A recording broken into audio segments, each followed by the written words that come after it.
কোনটি নিপাতনে সিদ্ধ সন্ধি নয়? মস্যাধার। ঠাকুর শব্দের লিঙ্গান্তর কোনটি? ঠাকুর শব্দের লিঙ্গান্তর হচ্ছে ঠাকুরানী। নিচের কোনটি পুরুষবাচক শব্দ আছে?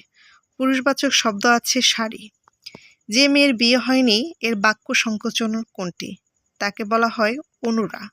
হনন করার ইচ্ছা এর বাক্য সংকোচন হচ্ছে জিঘাংসা। খাতক শব্দটির বিপরীত শব্দ কোনটি? খাতক শব্দটির বিপরীত শব্দ হচ্ছে মহাজন। ওই শব্দের সমার্থক শব্দ কোনটি? ওই শব্দের সমার্থক শব্দ হচ্ছে সাপ। কোনটি চাঁদের সমার্থক শব্দ? চাঁদের সমার্থক শব্দ হচ্ছে হিমাংশু। কোনটি প্রাদি সমাসের উদাহরণ?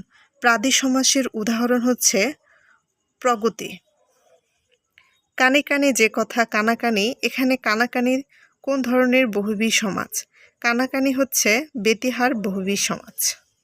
বিভক্তিযুক্ত শব্দকে কি বলে? বিভক্তিযুক্ত শব্দকে পদ বলে।